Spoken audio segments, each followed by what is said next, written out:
Could Téa Gardner beat everyone if I was her? By TGS Anime. We got a little bit of a long one today. Make sure you strap in, buckle up, get some water, soda, stromboli, whatever it is that you like to sit down. And we're going to go back to Battle City. Battle City with TGS Anime. Téa Gardner is technically unstoppable, or at least based on a 100% win record in the anime. While this could be chalked up to the fact she only played a few duels, one underappreciated reason for her success is actually her deck. While her monster lineup isn't great, some of the spells and traps she plays are actually really good. She has some amazing removal. With cards like D-Spell, Mystical Space Typhoon, Offerings to the Doomed, and of course Mirror Force being her top cards, Téa can just destroy opponents' big threats, whereas main characters have to circumvent and get around the big threats or get stronger than them in order to get rid of them.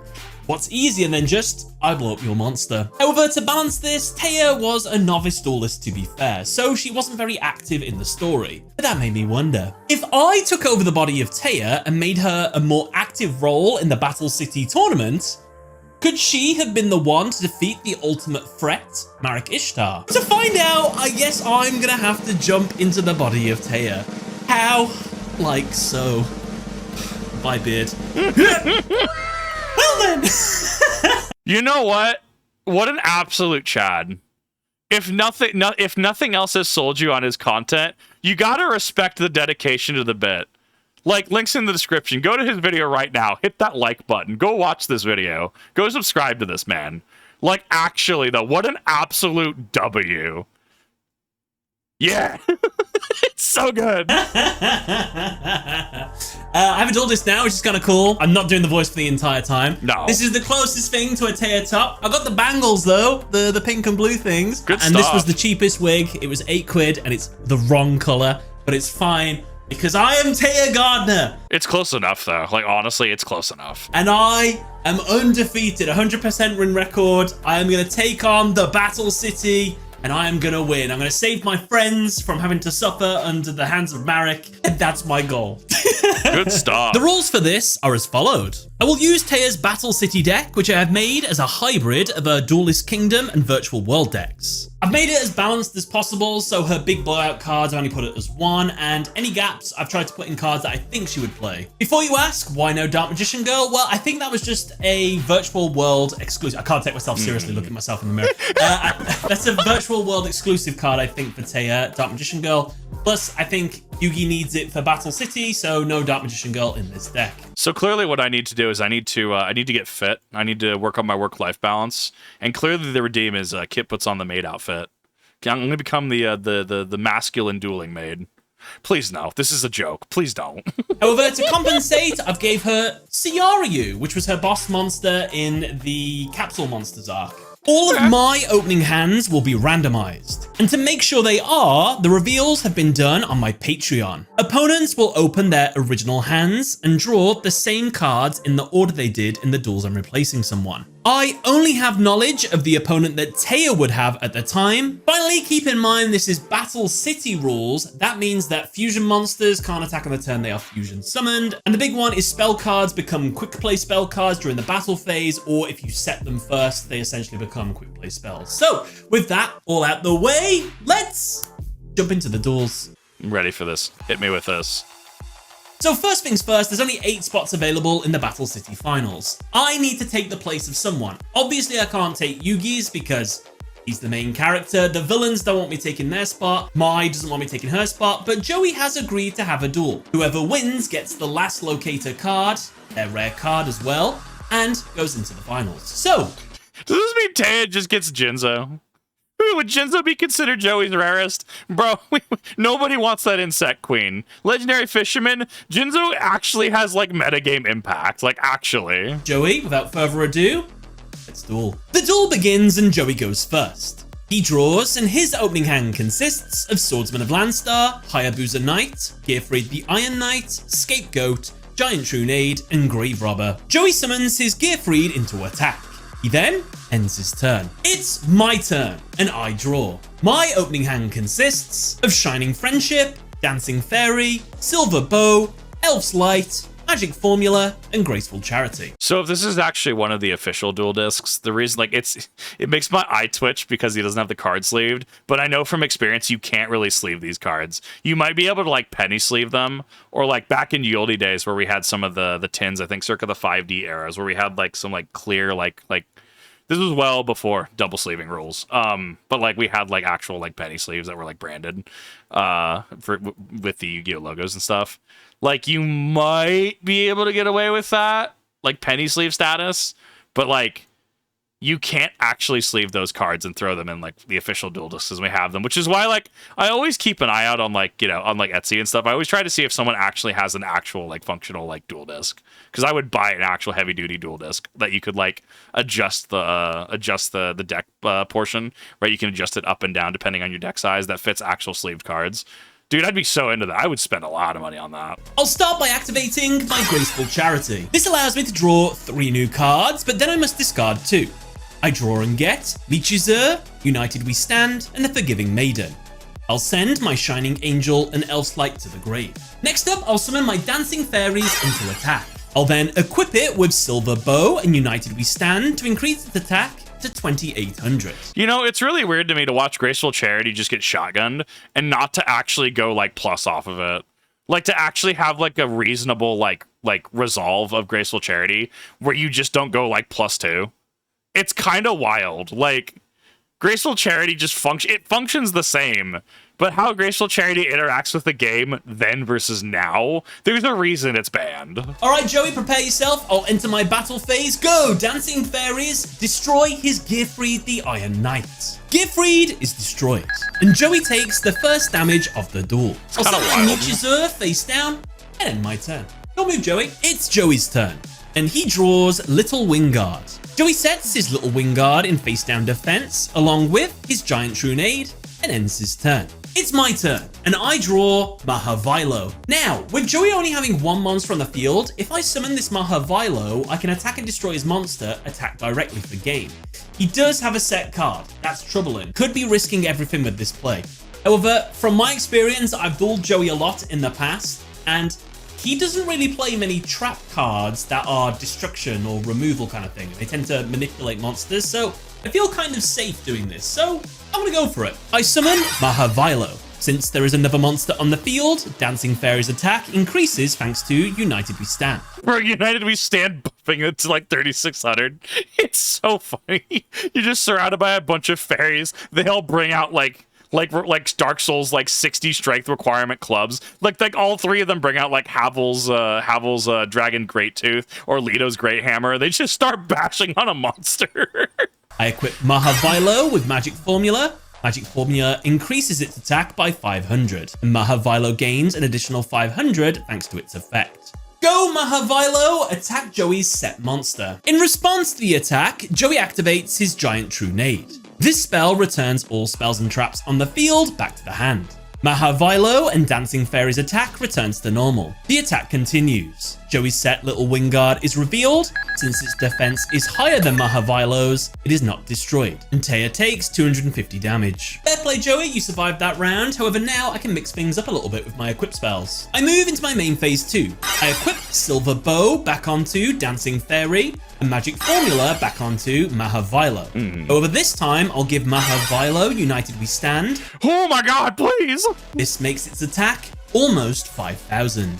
I'll set that Yugioh back face down and end my turn. This is the exact reason why we look at things in like in Final Fantasy 14, we don't have haste anymore. I know its effect. I think its effect used to be it sped up like cooldowns or something. Like, you wonder why buff stacking and debuff stacking in MMOs are actually like relevant. Like why they're actually meta. I mean, literally look at this. Like it's so dumb. It snowballs so hard. It's Joey's turn, and he draws Fairy Box. Unable to go on the attack, he sets his Scapegoat and Grave Robber face down and ends his turn. Seeing you on the defense, Joey, is rough to see. It's my turn, and I draw Mystical Space Typhoon. I activate it immediately.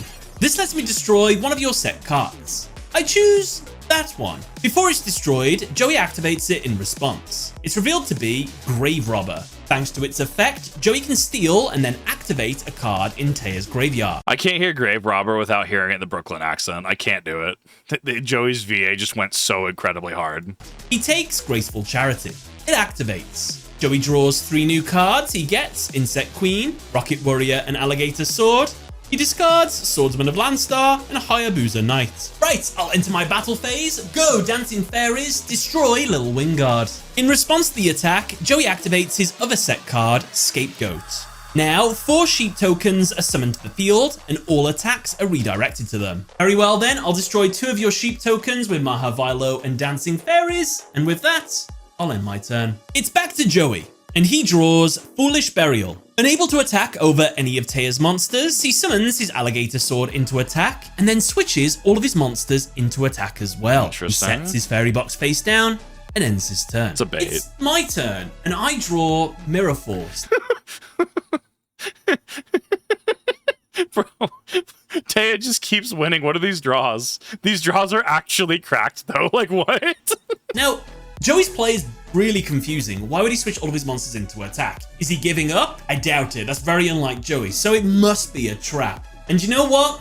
I'm going to take his bait. There's no way to win without attacking, so I'll enter my battle phase. I attack one of your sheep tokens with Mahavilo. If this attack is successful, I will win the duel.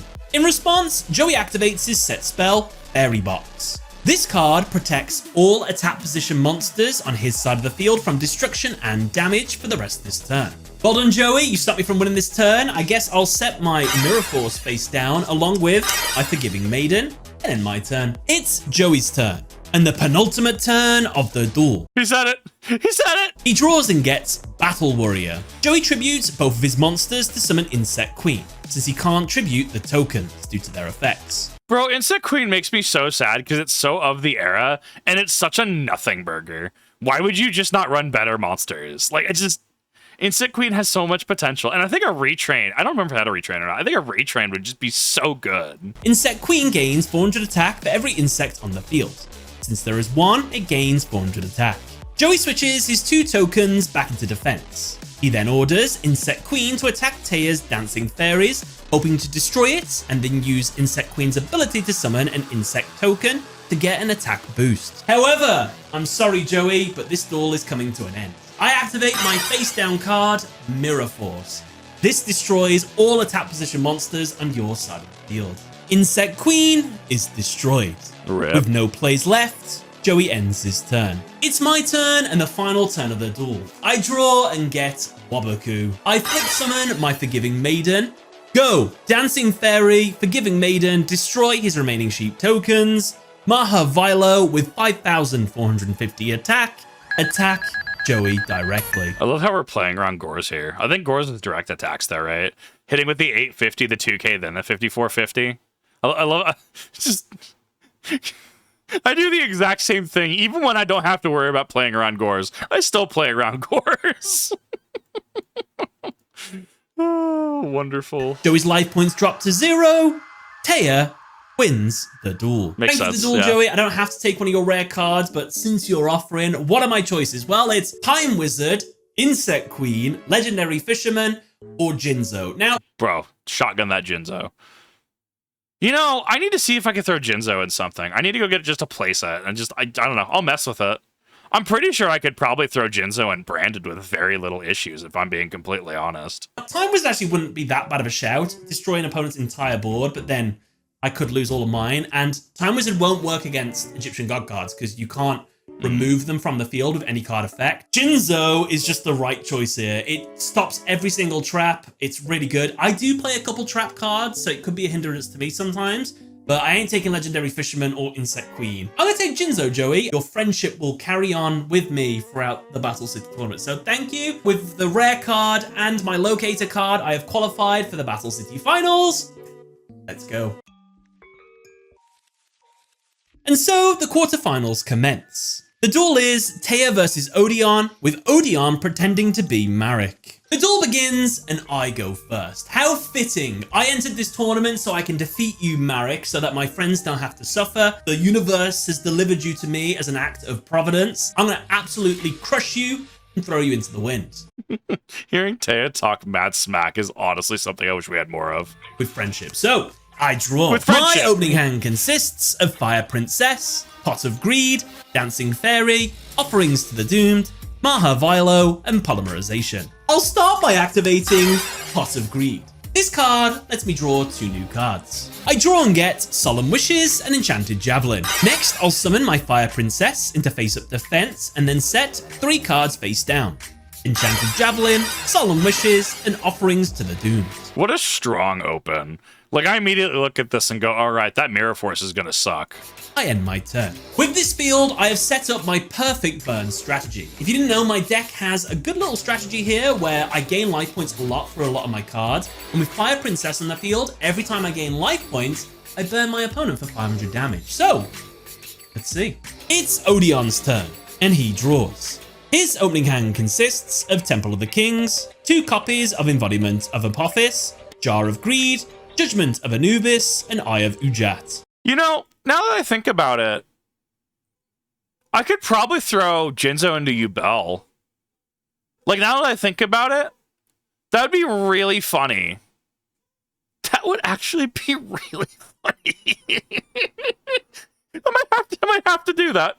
Oh, I'm gonna have to get a buy list together after this. Odeon activates his Temple of the Kings. This spell has a bunch of effects, many of which aren't written on the card. These are, while this card is on the field, the opponent can only set 2 spells or traps face down each turn. You can seal 1 monster in your hand inside this card by banishing it face down. If the Winged Dragon of Ra is sealed inside this card, apply the following effects while that card is sealed inside. Your opponent cannot declare an attack. You and your monsters are unaffected by opponent's spell effects. If Temple of the Kings leaves the field, you lose the duel. During your main phase, you can pay half your life points, normal, or tribute summon the sealed monster. I actually really love this deck as a kid growing up watching Duel Monsters. Odeon and his deck just, so good. The Egyptian mythos in Yu-Gi-Oh! It's so good. Odeon sets his Eye of Ujat, Judgment of Anubis, Jar of Greed, and 1 copy of Embodiment of Apophis face down, and ends his turn. Wait right there, Marek. Just as you end your turn, I activate my face down trap, Solemn Wishes. Now, every time I draw a card, I'll gain 500 life points. And so it's my turn, and I draw Skell Angel. I gain 500 life points thanks to Solemn Wishes, and since I gain life points, the effect of my Fire Princess activates. It deals 500 damage to you. Odeon takes the first damage of the duel. Right, so we're off to a good start, but 4 set cards on the opponent's field. I don't like that. I don't like that either. I see more than 2 set cards, and I'm a little sheepish. that one bit. I'm not going to be switching my Fire Princess into attack, because if he's got a Mirror Force or anything that destroys attached to monsters, that's not good for me. I'm just going to summon my Dancing Fairies to the field, and I'm going to use that to attack directly. Go, Dancing Fairies, attack him directly. Odeon in response activates his Eye of Ujat. This card redirects an attack to a different monster. Dancing Fairy is forced to attack Fire Princess. It's destroyed. Damn, this duel, I can tell already, is going to be an absolute nightmare with these set cards. I end my turn. It's Odeon's turn, and he draws Magic Jammer. I feel like Téa is actually really geared towards monster heavy decks. I think that's why she finessed Joey the way she did. But the moment she encounters back row, it seems like she might actually start running into issues. But to be fair, that's modern Yu-Gi-Oh as well, right? Where things like Nightmare Pain and Yubel do cause people issues because they don't want to run the bricks. They don't want to run Mystical Space Typhoon or Galaxy Cyclone, insert whatever brick here, right? Like, it becomes it's weird because like we can say that that's the problem, but when a lot of the meta kind of has that problem where back row is kind of hard to touch for certain decks, like that's kind of just a Yu-Gi-Oh problem, right? Odeon activates his set trap, Jar of Greed, to draw a card. He gets his 3rd copy of Embodiment of Apophis. He sets Magic Jammer and 1 Embodiment of Apophis face down, and ends his turn. Really quickly, why is Odeon playing Jar of Greed? He didn't play that in the original timeline. That's because in that duel, he had a lot of mysterious cards that he never used throughout the entire duel. So I just gave him Jar of Greeds and a couple other cards later. They seem fair. All they do is just speed up his deck, which we'll see how that goes. I mean, yeah, you could do what's the one that's the trap card that's like draw 2 but skip your like next 2 draw phases? Isn't it like it's something treasure, buried treasure? I can't remember what it's called. Or maybe it's Reckless Greed. Maybe I'm thinking Reckless Greed. I can't remember. The one you're supposed to activate in 2 or 3 at a time, right? To maximize it, because you can draw 6 if you activate 3. But like you only it's not cumulative, it's not additive in terms of how many draw phases you skip. I'm pretty sure that's Reckless Greed. Yeah, like I mean he could run something like that. I mean I think that's a pretty fair That's a pretty fair way to fill out his deck, because Odeon doesn't really have stuff. Not really. Okay, I'm back in character now. Not drawing any monsters, Marek? You must have been drawing pretty bad. I draw and get Monster Reborn. I gain 500 life points thanks to my solemn wishes. Right, Odeon's got 4 set cards on his field again. I don't want to risk summoning any more monsters to the field because I feel like I'm going to have a terrible time. So I think I'll just go straight into my battle phase and attack with my dancing fairies. However, as Téa attempts to leave her main phase, Odeon activates 2 of his Apophis traps. These cards can only be activated during the main phase. When activated, they are summoned to the field as trap monsters. Odeon summons them both in defense. So you did have some monsters up your sleeve. With 1800 defense, I can't attack over them. So unfortunately, I'll just set my Skull Angel and Monster Reborn face down and end my turn there. Honestly, yeah, Embodiment of Apophis kind of tanky for the era, because 1800's kind of baseline, right? Alibur, Jester, Despia, right? Like 1800's kind of the standard. You go 1900, you're starting to get over the standard. 1700's under par, right? So or like raise like 15, Sky Strike raise like 1500, right? But you're at least offering something to kind of supplement that, right? Like 1800's kind of good stat wise. Remember, Legend was 1800. He was super early, right? Dual monsters, and he was really good. It's Odeon's turn, defense, but and he draws Jar of Greed. He sets it face down alongside his final Apophis trap and ends his turn. It's my turn, and I draw Waboku. I will have to say, Marek, for someone that's meant to be the big bad, you're a very passive duelist. I kind of expected, I don't know, just a little bit more from you, but okay. Thanks to Solemn Wishes, I gain 500 life points for drawing a card. I'll flip some of my Skull Angel. Due to its flip effect, I can draw a card. I get Fairy's Gift. Since I drew another card, I gain another 500 life points. Odeon, in response, activates his Jar of Greed. This also lets him draw a card. He gets Mystical Beast of Circuit. Yet again, I have nothing in my hand that can get over his 1800 defense trap monsters. However, maybe I don't have to. I'm going to try and set things up so I don't even need to attack to do damage. I'm going to get my Fire Princess back and set up as many ways of me gaining life points as possible to punish my opponents. Téa Gardner, you're a genius. I'll set my Fairy's Gift in face down defense, switch my Dancing Fairy into defense, and finally set my Waboku trap face down and end my turn. This is a genius play. still a pretty strong turn, honestly. Because one, now I've switched my 1700 attack monster into defense. That's going to entice Marek to switch his monsters into attack and destroy my monsters. My Waboku will keep me safe, which will be great. My Enchanted Javelin will gain me life points. And my Monster Reborn will get me back my Fire Princess, so it will be burn, everything survives. It's going to be absolutely perfect. What could go wrong? It's Odeon's turn, and he draws Seal of Circuit.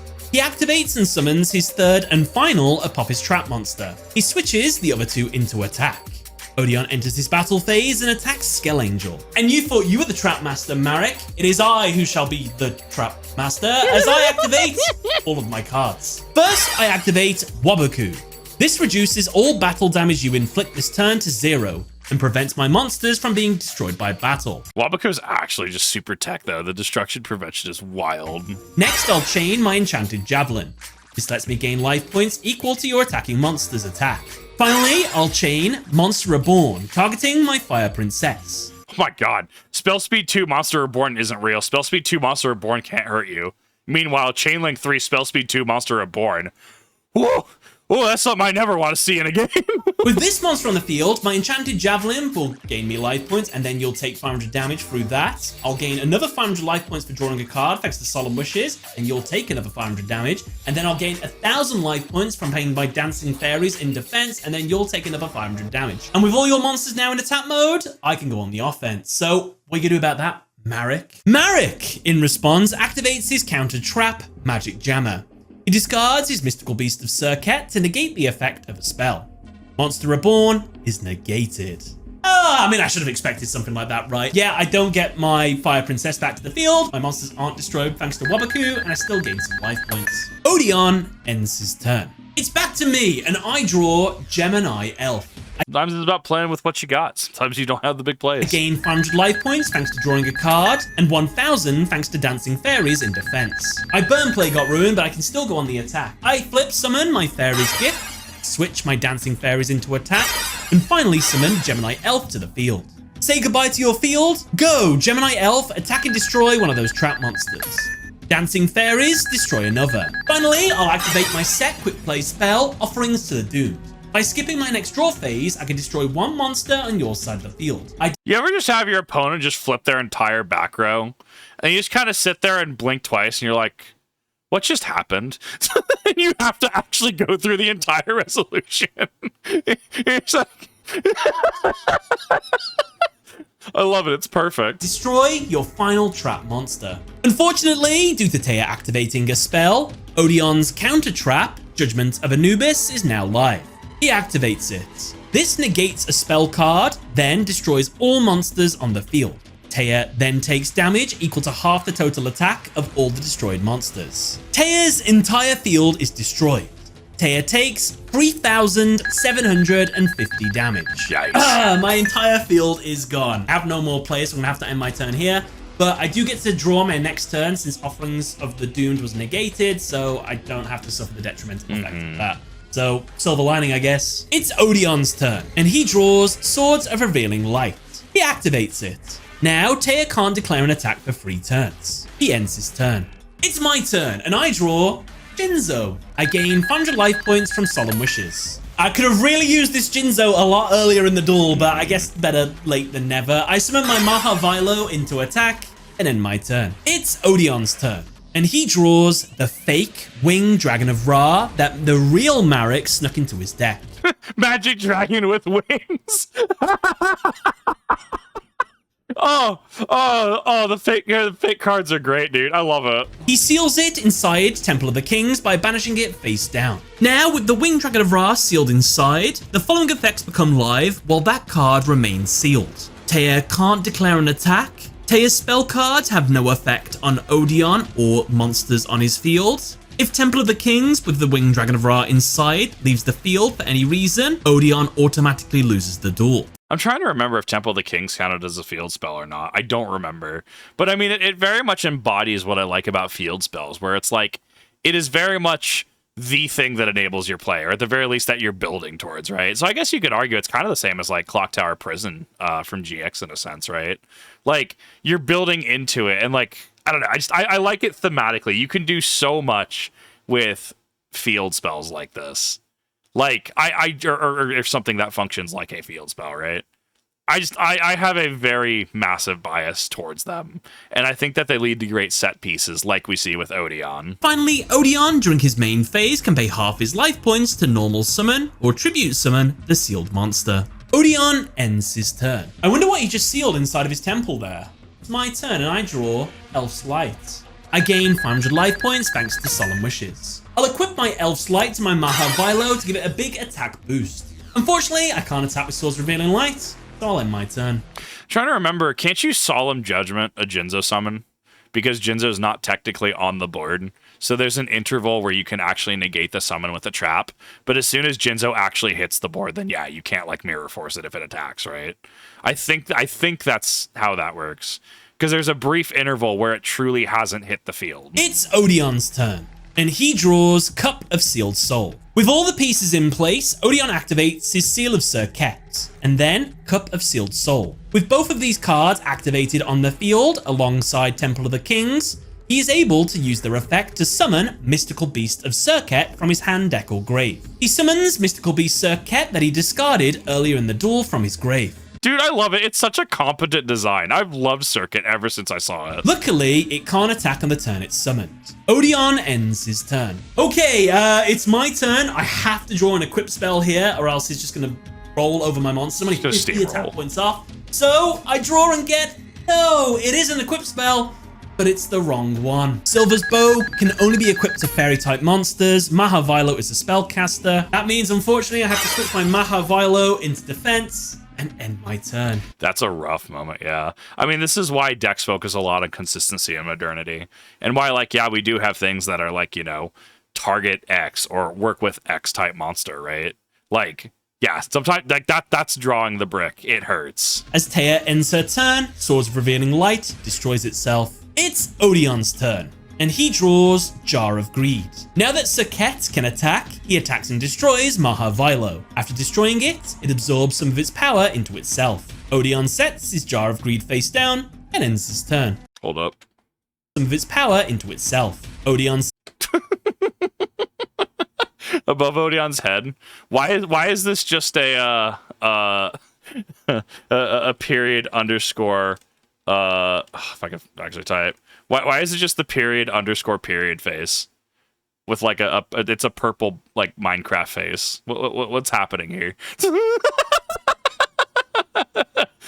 something the human brain sees patterns in everything. Sets his Jar of Greed face down and ends his turn. Come on, big draw, big draw, big draw. I draw and get, no, another Silver's bow. I've got nothing to equip it to. I gain 500 life points from Solemn Wishes. With no more plays, I'm gonna have to end my turn here. If this keeps up, I'm gonna lose. I'm gonna let everyone down. I really don't want that. It's Odeon's turn, and he draws Dispel. He activates Jar of Greed and draws Trap Hole. He enters his battle phase and attacks Téa directly. He sets Trap Hole face down and ends his turn. It's my turn and the penultimate turn of the duel. If I don't draw something to keep me in this duel, I'm gonna let everybody down. I draw and get the Unhappy Maiden. Hey, Marek, why haven't you brought out your Egyptian god card, the Winged Dragon of Ra? From everything I've been told, you're like this ultimate Egyptian god user and can get it out all the time.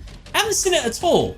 Are you even the real Marek Ishtar? I set my Unhappy Maiden face down and end my turn. I like how this is scripted, and I like how, yeah, this does coincide with how Joey's going. It's Odeon's turn, and the final turn of the duel. He draws and gets Pot of Greed. He activates it to draw 2 new cards. He gets Millennium Scorpion and Curse of Anubis. Just as Odeon is about to attack, the real Marek orders Odeon to summon the Winged Dragon of Ra to prove that he is actually him. Odeon does so. He pays half his life points and tributes his mystical beast of Serket, which was being treated as multiple monsters since it absorbed a bunch of monsters, in order to tribute summon his sealed, fake Winged Dragon of Ra. It gains 3000 attack from tributing Serket for its summon. Odeon then uses its instant win effect. Once while face up on the field, he can put all but one of his life points into this monster's attack and defense points. By doing this, it can now attack all monsters the opponent controls once each, and then make a direct attack.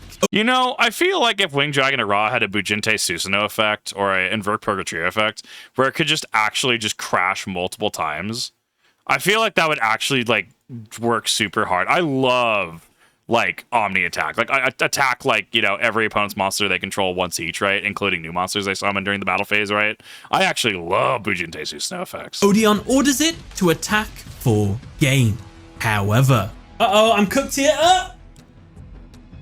Wait a minute, his Winged Dragon of Ra is frozen in place. What's happening? Why isn't it attacking? It seems the real Ra, angered by the fake Ra, rains down lightning on the field. Both Odeon and Téa are struck by the lightning, knocking them to the floor. While Odeon does manage to get back up, he collapses. Whereas Téa, who was wearing her fashionable rubber-soled shoes and bracelets, was earthed, so was less affected by the electrical blast. You know what? I like that. Yeah, no, that makes a lot of sense. Oh my goodness, I knew fashion would save me someday. Due to Odeon being unable to battle, he is eliminated since I was able to stand up. I am successfully declared the winner of this duel. So Odeon wasn't the real Marek. Well, that's a shame. I would love to finish this duel. I know Marek used an illegal card, but I wonder if the duel would have carried on, what would the outcome have been? I'll leave that for the duel analysis YouTube channels. They can put it in their video. Anyway, it's time for the next round. I think honestly it makes a lot of sense. I mean, like, it makes sense coinciding plot-wise, right?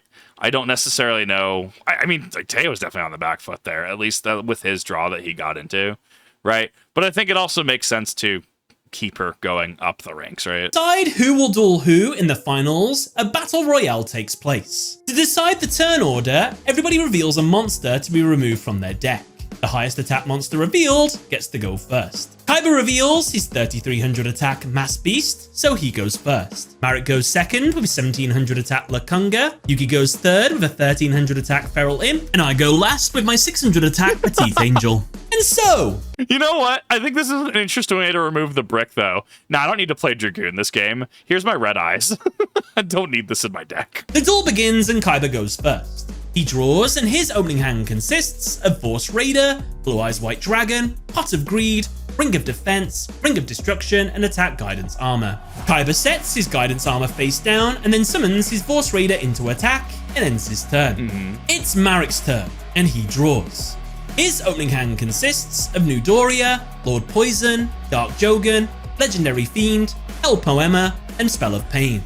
Marek summons his New Doria into defense and ends his turn. It's Yugi's turn, and he draws. His opening hand consists of Big Shield Gardner, Archfiend of Gilfer, Dark Magician, Regulation of Tribe, Book of Secrets, and 7 Tools of the Bandit. Looking at Regulation of Tribe, man, Yu-Gi-Oh has some interesting designs throughout the years. Yugi summons his Big Shield Gardner into defense, sets his Regulation of Tribe and 7 Tools of the Bandit face down, and ends his turn. I wonder what that's based off of, right? I mean, aren't cards like Forceful Sentry and stuff, aren't they based off of like the Roman Empire?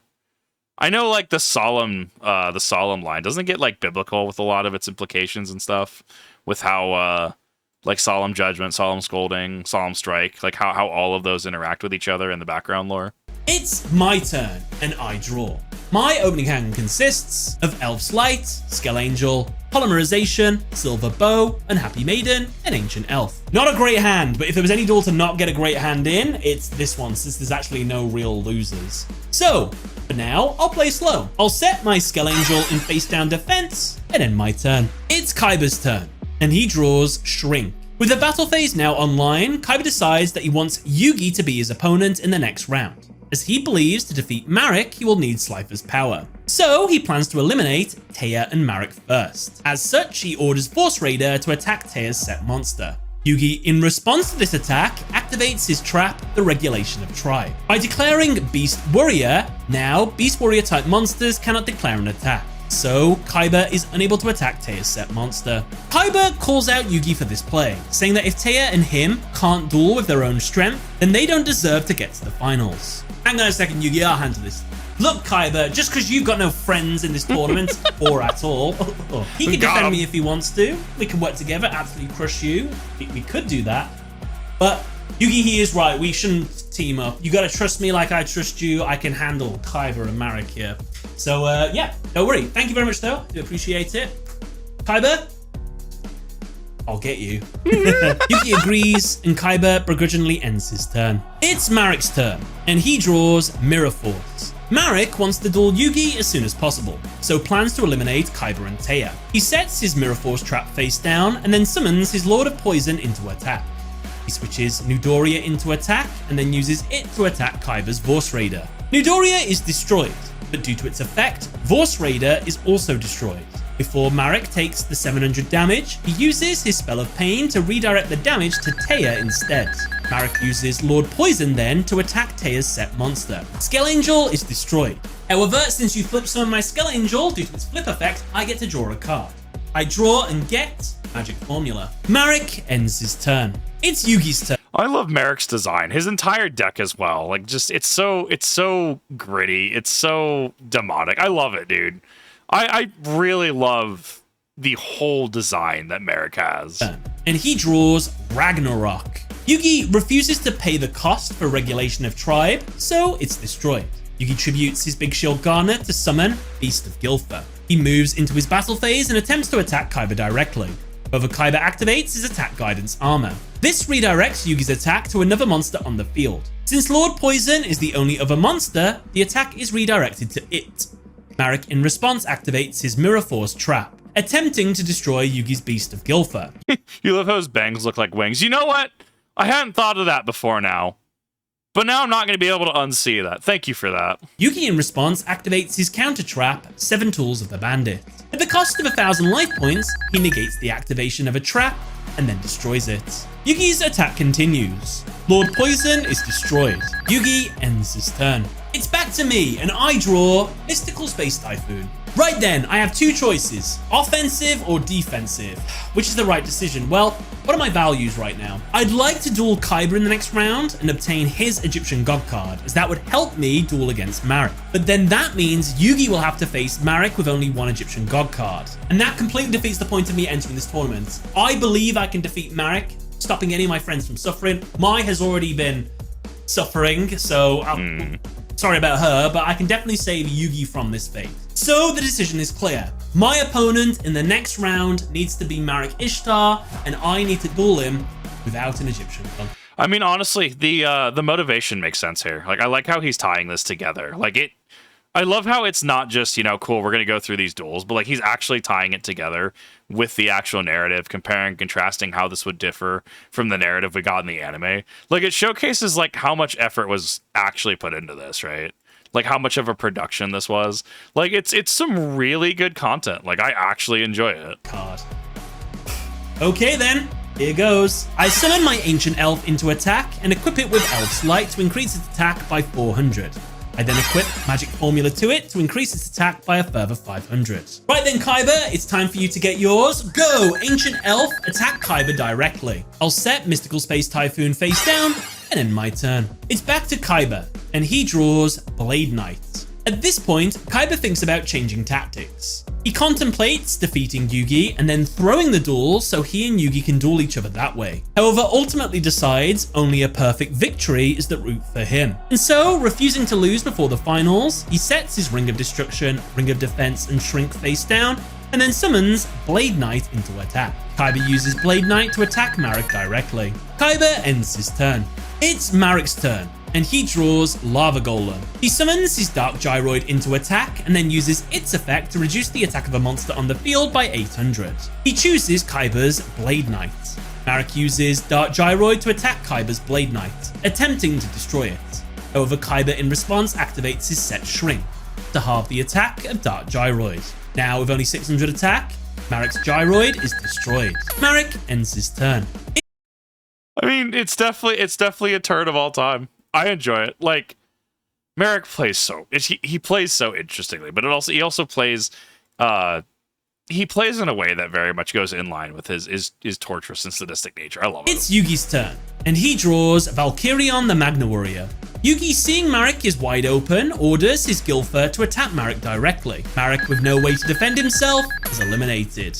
He is placed in the second bracket. Yu-GiOh ends his turn. Well done, Yu-GiOh! That's my boy, it's my turn, and I draw Fire Princess. Okay, Marek has been eliminated. That means for me to get my desired outcome, I need to be the next one out. However, I can't do it alone. I think I can get Kaiba to help me out with this. Yu-GiOh, I'm really sorry for what I'm about to do. I normal summon my Unhappy Maiden into attack. Unhappy Maiden, attack Yu-GiOh's Beast of Gilfer. My monster is destroyed and I take 2200 damage. When my maiden is destroyed, the battle phase ends. I've only got 1800 life points left and a big monster on my field. Kaiba, I think you know what to do here. Kaiba, with almost a glimmer of respect for Téa for giving him the outcome he wanted, activates his set trap, Ring of Destruction. He targets Téa's Ancient Elf. He then chains Ring of Defense. Ancient Elf is destroyed by Ring of Destruction. Now, both Kaiba and Téa would take damage equal to the monster's attack. However, due to Ring of Defense, Kaiba doesn't take any damage. Téa is eliminated and is placed in the second bracket alongside Marek.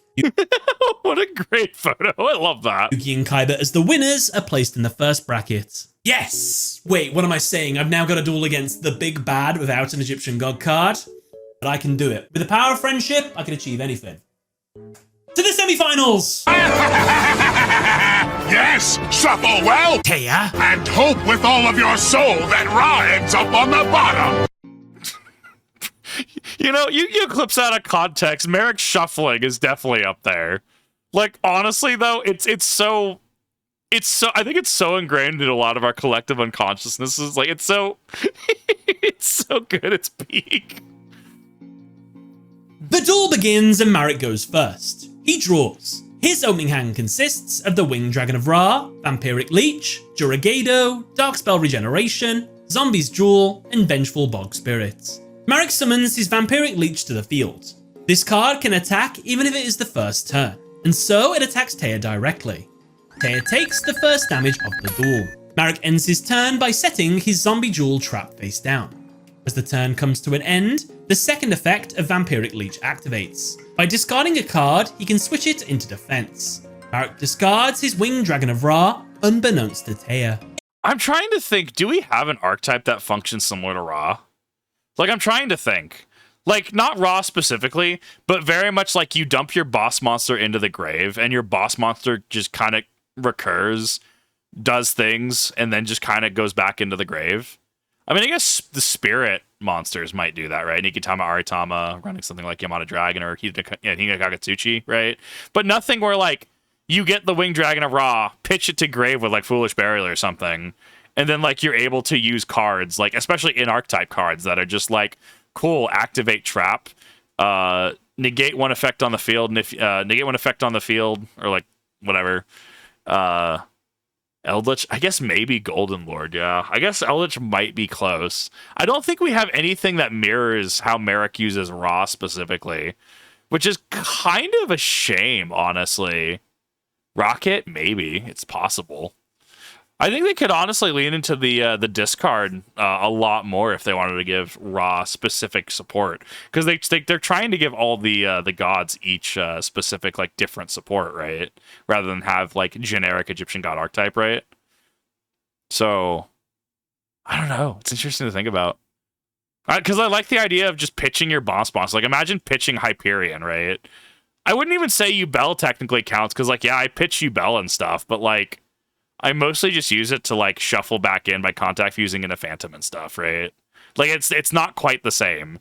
It's not like, you know, Ra shows up from grave, nukes field, and then goes back into grave, right? There's nothing that has that, like, Phoenix Resurrection kind of, like, theme. It's my turn, and I draw. My opening hand consists of Fire Princess, Yugioh, 2 copies of Mahavilo, Mystical Sheet number 1, and Elf's Light. I'm pretty sure it's Japanese, so it'd be Michizure, if I remember correctly. Now, I know that this battle will be an uphill one, but with the power of my friends by my side, I feel like I could even take down a god. Love it. Wonderful. I'll summon my Mahavilo and then equip it with Elf's Light, increasing its attack by 400, and then Mahavilo increases its own attack by a further 500 since it was equipped with a card. Go! Mahavilo, attack and destroy Vampiric Leech.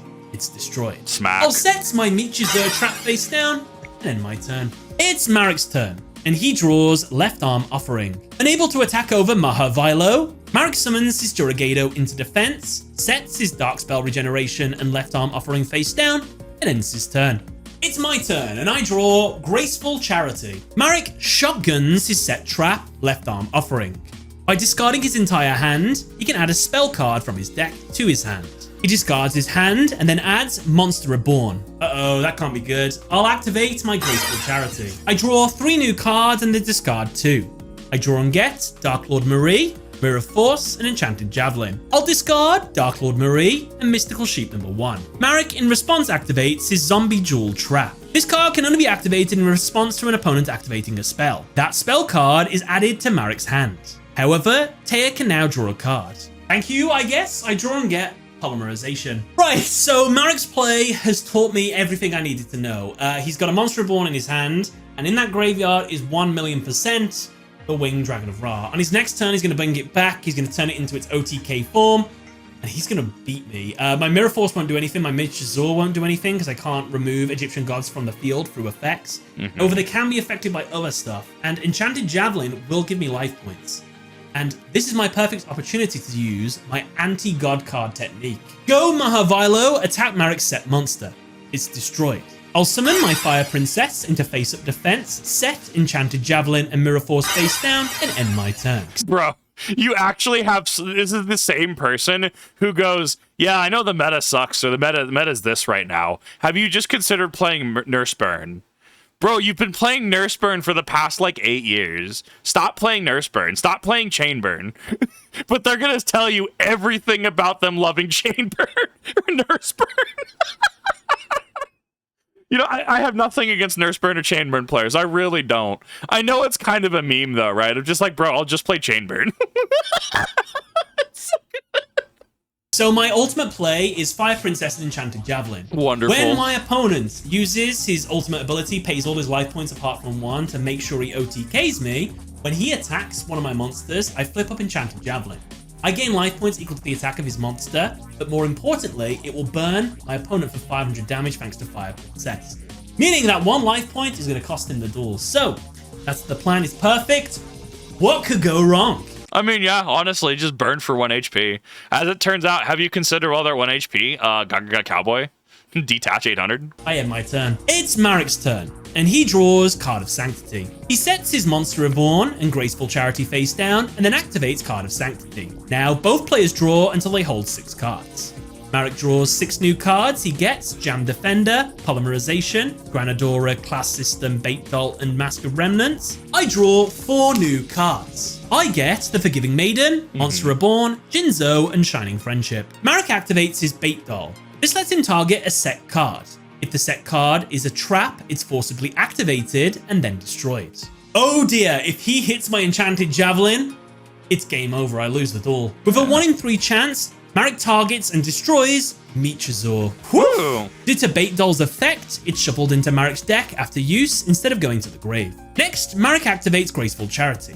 He draws 3 new cards. He gets Bait Doll again, Metal Reflect Slime, and Revival Jam. He discards his Class System and Mask of Remnants. He activates Bait Doll for a second time. He got Bait Doll again! Now there's a 50-50 chance I could actually lose this duel. Okay. Bro, the top deck. It's so good, though. Okay, fingers crossed, power, friendship, and all that. Marik targets and destroys Mirror Force. Rip. Bait Doll is shuffled back into the deck. With all the pieces in place, Marik goes for game. He summons his Granadora to the field.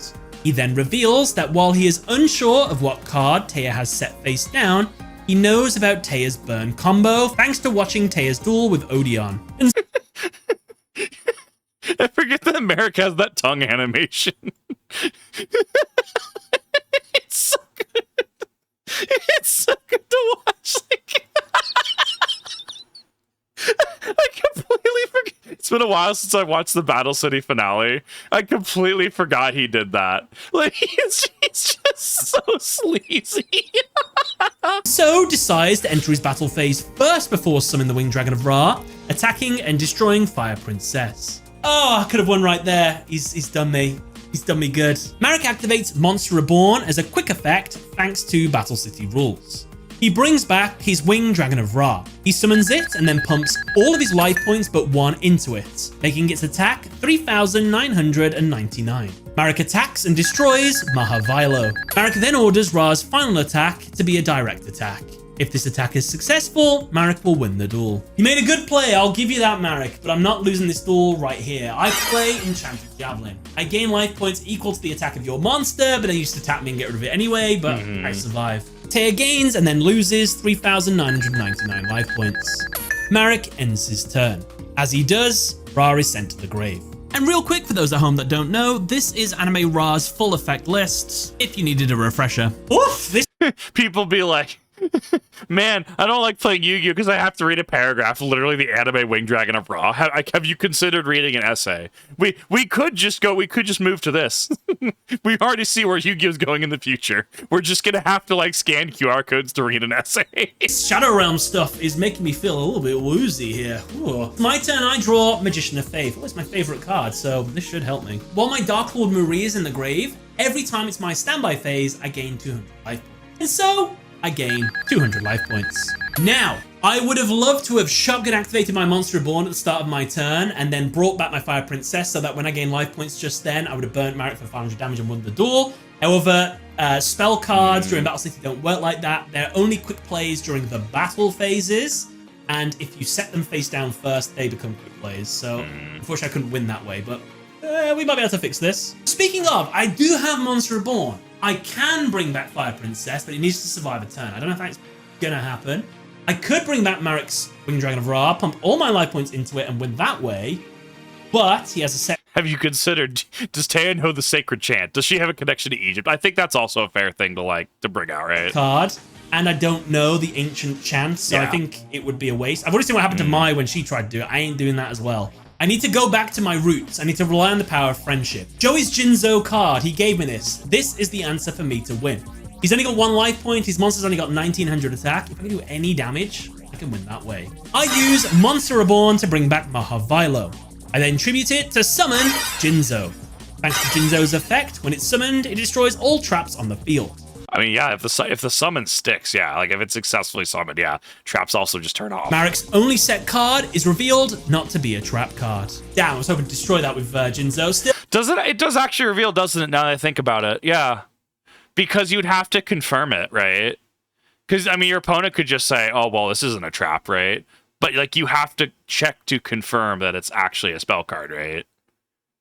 Yeah, that makes a lot of sense. I didn't even think about that. he can't use any of his traps anymore. He seems really reliant on them, and now I can just attack and win. I enter my battle phase. Go, Jinzo! Attack Granadora and win me this duel. In response, Marik activates his set spell, Dark Spell Regeneration. When attacked, Marik can activate the effect of a spell card in either player's grave. He activates the Monster Reborn in Téa's grave to bring back the Winged Dragon of Ra into defense.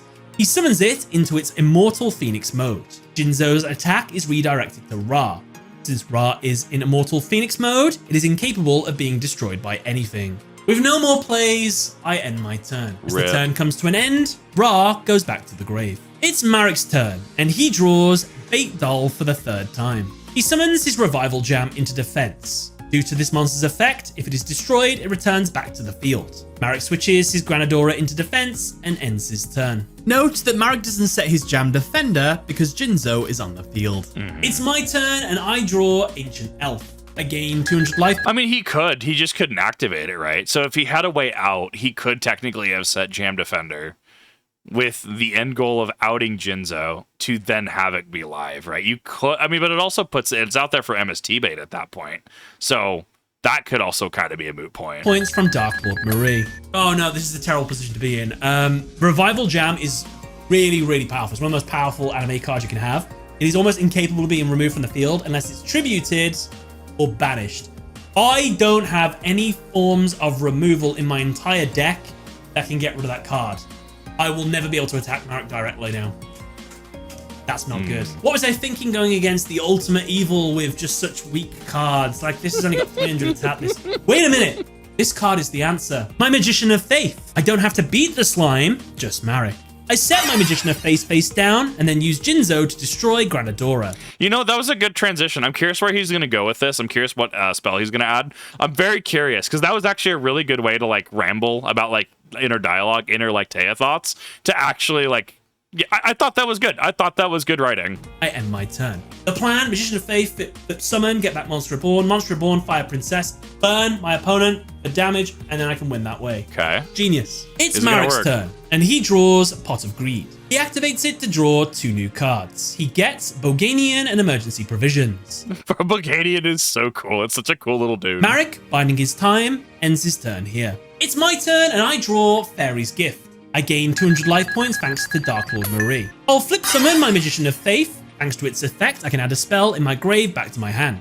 I'll add back Monster Reborn. I'll summon Ancient Elf into defense, set Monster Reborn face down, and end my turn. You've lost, Marik. As soon as you end your next turn, I'm going to use my Monster Reborn, bring back Fire Princess. I'll gain 200 life points thanks to my Dark Lord Marie. You'll take 500 damage. You'll lose the duel. See what you got. It's Marik's turn, and he draws Nudoria. He sets it face down along with every spell and trap in his hand and ends his turn. Oh, that's terrifying to watch. Right, here goes. I play Monster Reborn. I bring back Fire Princess. It's my turn and I draw Dancing Fairies. Just before the standby phase happens, Marik activates his Emergency Provisions. He sends every spell and trap on his field to the grave to gain 1,000 life points for each. Marik gains 4,000 life points. The standby phase occurs, Dark Lord Marie increases Téa's life points by 200, then Fire Princess deals 500 damage to Marik. I mean, especially in a format like this where prolonged duels are a thing, I mean, that 200 every turn just ticks up. Like, it actually adds up. Unfortunately, now it's not enough to defeat him. I can't believe you survived. Am I going to lose? Am I going to let my friends down? No. I'll summon my Dancing Fairies into face-up defense. I'll switch my Magician of Faith into defense. I'll enter my battle phase. Go, Jinzo, destroy the face-down monster. It's revealed to be Nudoria. Due to its effect, when destroyed by a battle, Marik can now destroy a card on the field. He destroys Fire Princess. Wow, it really is over now. I actually have no ways of dealing with his slime I can't attack directly with any of my cards, and I've got no ways of doing burn damage anymore. As soon as he gets Ra, I've lost this duel. I end my turn. It's Marek's turn, and he draws Magical Stone Excavation. He ends his turn. It's my turn, and I draw. I end my turn. It's Marek's turn, and he draws Gilgarth. He activates Magical Stone Excavation by discarding 2 cards. He can add a spell in his grave back to his hand.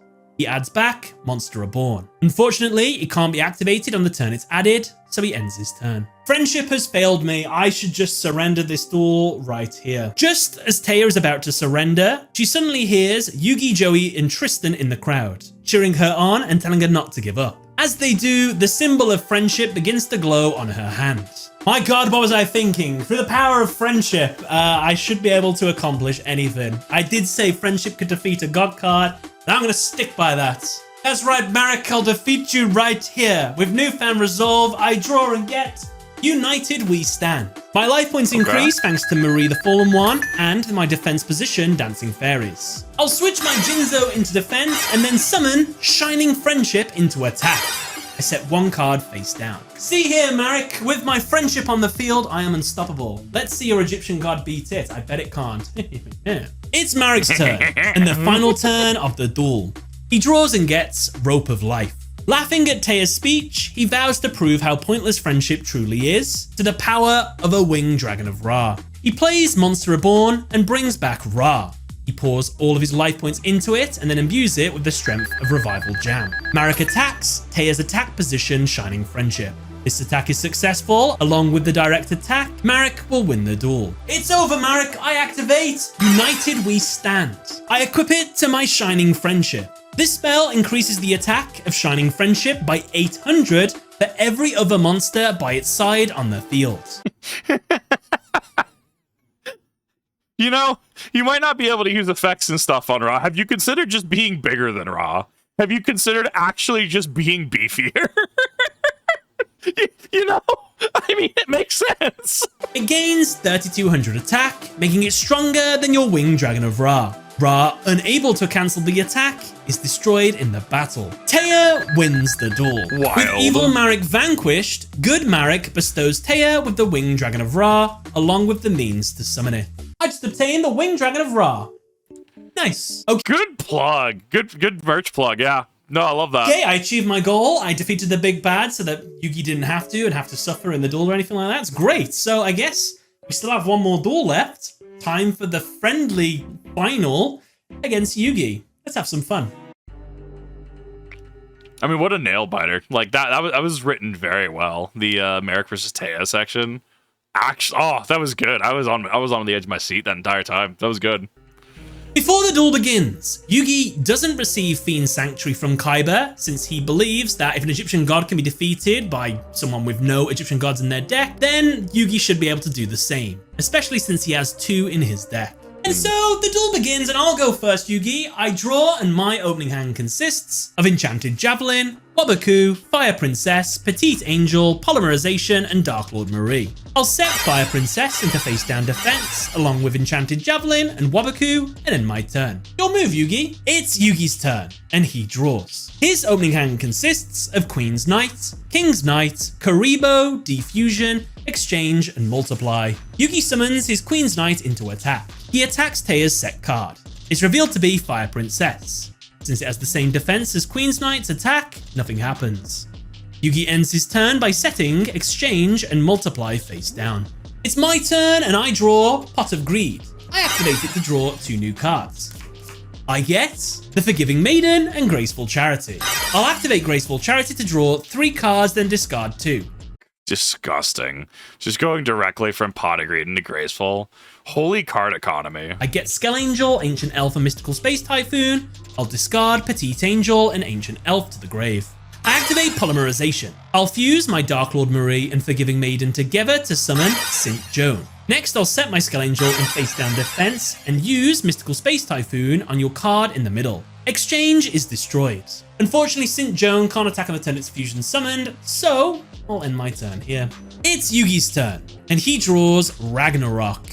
He summons his King's Knight to the field. When summoned while Queen's Knight is on the field, it summons Jack's Knight from the deck. Yu-Gi enters his battle phase and orders King's Knight to attack Fire Princess. Sorry Yu-Gi, but I came prepared. I activate my set trap, Waboku. This protects all my monsters from being destroyed by a battle this turn. Unable to destroy any of Téa's monsters, Yu-Gi moves into his main phase 2, switches his Queen's Knight into defense, sets his Defusion face down, and ends his turn. I mean, they're trading blows back and forth. I mean, this is a very competent duel between the two. It's my turn, and I draw Monster Reborn. I gain 200 life points thanks to Dark Lord Marie in the grave, and then you take 500 damage from Fire Princess. Next, I'll flip summon my Skell Angel. This lets me draw a card. I draw and get the Winged Dragon of Ra. Okay, Yu-Gi, prepare yourself. I play Monster Reborn. I bring back my Dark Lord Marie. I tribute Fire Princess, Skell Angel, and Dark Lord Marie. Great beast of the sky, please hear my cry. Transform myself from orb of light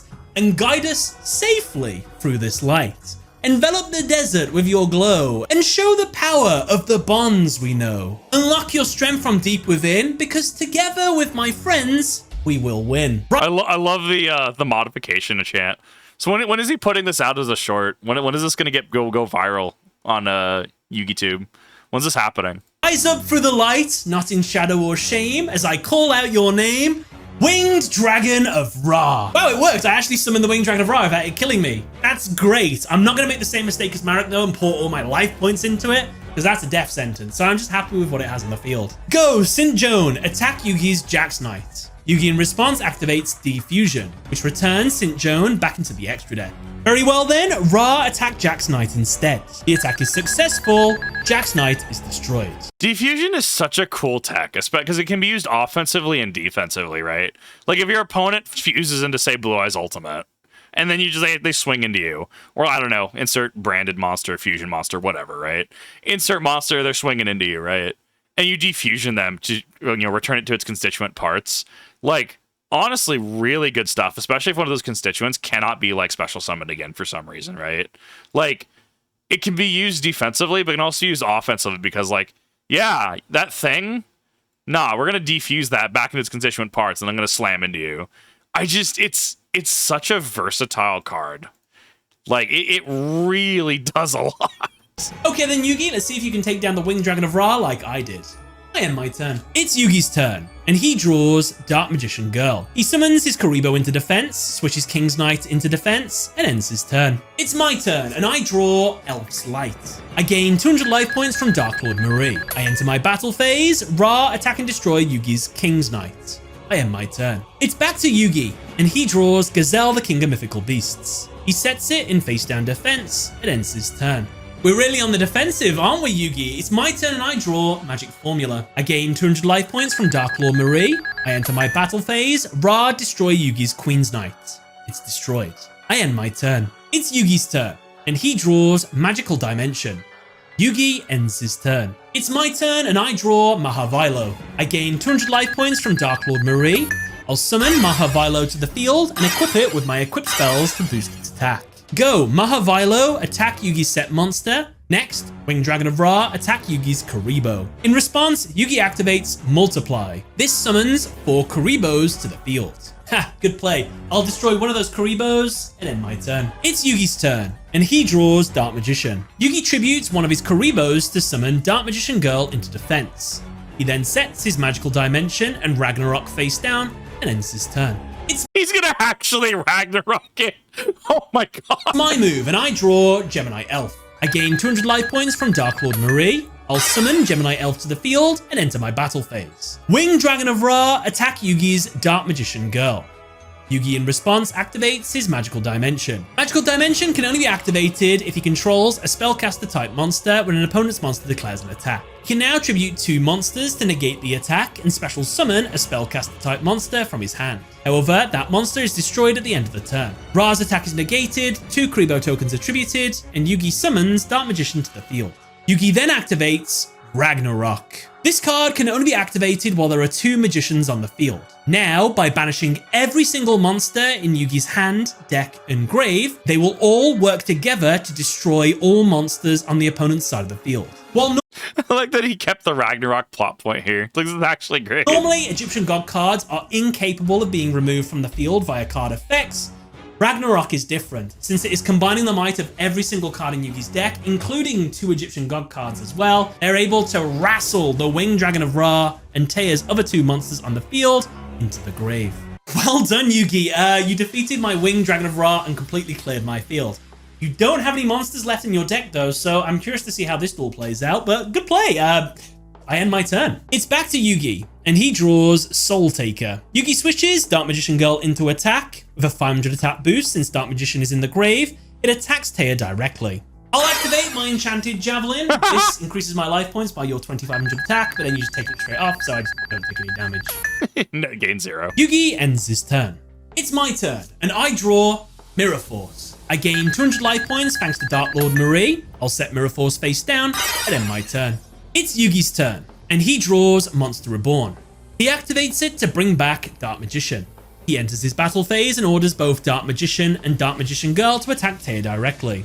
This is kind of ironic. Dark Magician is normally the one being defended by Mirror Force, but this time I played Mirror Force. It destroys all of your attacks as monsters.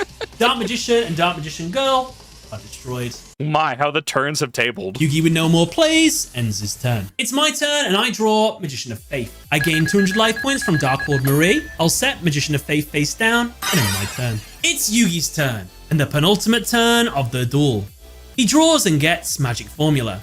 Yugi ends his turn. It's my turn, and the final turn of the duel. I draw and get Dancing Fairies. I gain 200 life points from Dark Lord Marie. I flip summon my Magician of Faith. This lets me add a spell in the grave back to my hand. I'll add Monster Reborn. I summon Dancing Fairies. It's been a great duel, Yugi. You truly are one of my greatest friends. However, this is where I need to end things. I play Monster Reborn and bring back the Winged Dragon of Ra. I'll use its instant win effect by tributing all monsters and pouring all my life points into it that I've accumulated over the entire duel. Now, with an over 7,000 attack, Winged Dragon of Ra, I attack and destroy Karibo, and then attack you directly.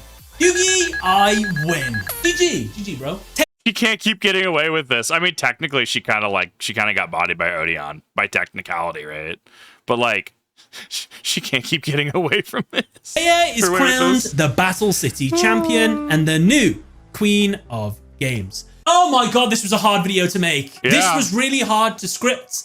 I have just recorded for an hour and a half. I don't know how long this video is going to be, but it's going to be a very long video. I can tell you that much for now.